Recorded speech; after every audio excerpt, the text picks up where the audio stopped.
But the war between the states was only the second big chapter in the creation and imposition of state-run schooling for the benefit of the bankers. Soon after the war, the rapid development of technology and the growth of factories led to an increasing demand for more and more trained workers, not highly skilled, mind you, but trained to take directions and to understand their dependency on their employers. After the turn of the century and the passing of the last generation who really understood what it meant to be a free American, the bankers, taking advantage of the conditioning that they had given us in the government schools that they had set up, moved onto the foundation that they had built during Reconstruction and erected the house in which most of us have been enslaved ever since. One of the things that Lincoln had refused to give to the bankers was paper money, printed by the bankers but borrowed and backed up by the government. After their 1910 meeting at Jekyll Island, they got that. But it wasn't that simple. Something still had to provide the actual collateral for this government debt, as well as pay the interest on it. The 14th Amendment had already provided the solution. Any 14th Amendment citizen was, by definition, subject to the jurisdiction of the U.S. federal government. This was very different from being a free American.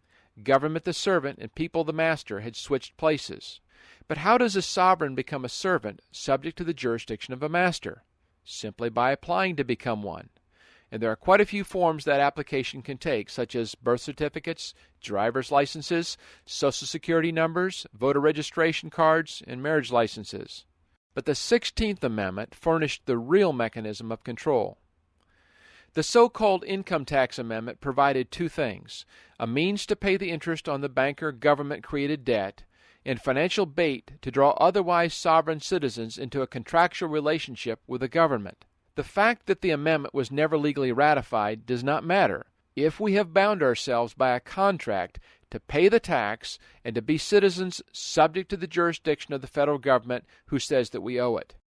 And to seal the victory of the federal government over the states, just to be sure that no state would ever get uppity and try to logjam their progress, the bankers also foisted upon us the 17th Amendment, changing the way that U.S. senators were elected. Now, instead of being chosen by the state legislatures, very much immune from external pressures in politics, senators were to be elected democratically and at large, subjecting their elections to the direction of whomever controlled the public sources of information, the schools and the media.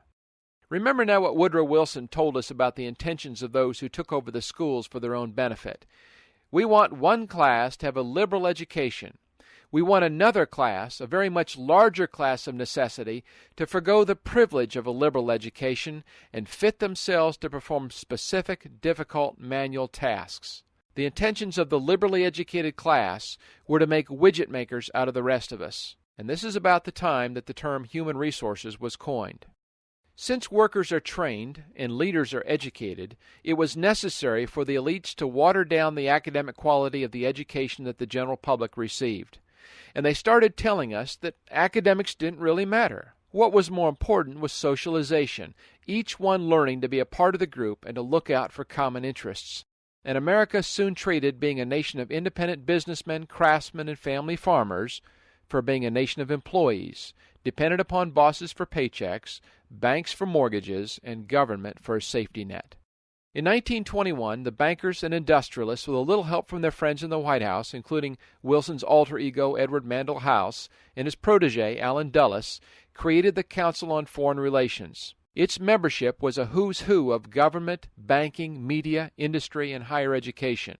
Of those elites, Edward Bernays, the nephew of Sigmund Freud, wrote, "Those who manipulate the organized habits and opinions of the masses constitute an invisible government, which is the true ruling power of the country. It remains a fact in almost every act of our daily lives, whether in the sphere of politics or business, in our social conduct or our ethical thinking, we are dominated by this relatively small number of persons. As civilization has become more complex, and as the need for invisible government has been increasingly demonstrated, the technical means have been invented and developed by which opinion may be regimented. In order to mold American schoolchildren to fit their needs, to create these two distinct and separate classes, the secret government had to take away or weaken the tools of their learning, and they started with reading and math. The Prussian system of schooling despised teaching all children to read. As former New York State Teacher of the Year John Taylor Gatto points out, quote, reading offered too many windows into better lives. It was a gift unwise to share with those permanently consigned to Low Station, unquote. And John Dewey, the head of philosophy, psychology, and pedagogy at Rockefeller's University of Chicago, blasted the traditional early emphasis on teaching children to read. Subsequently, the removal of teaching phonics as the primary reading tool resulted in millions of children never being able to master that vitally important skill. In 1918, O.A. Nelson wrote that Dr. Ziegler, who was chairman of the Council on Foreign Relations Educational Committee, had asked him to attend a meeting of the American Association for the Advancement of Science. Doctors John Dewey and Edward Thorndike from Columbia University were there. The sole work of the group was to destroy our schools. We spent 1 hour and 45 minutes discussing the so-called modern math. At one point I objected because there was too much memory work, and math is reasoning, not memory. Dr. Ziegler turned to me and said, Nelson, wake up.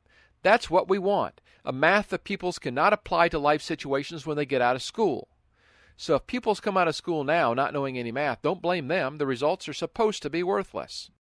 Neither could American schoolchildren any longer be taught American history, how morally upright men, seeking to be free from the restraint of other men, had hewn a new land out of the wilderness and prospered by their hard work and application of moral principles.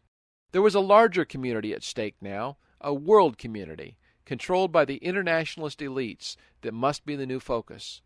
So history was gradually mythologized and replaced with social studies.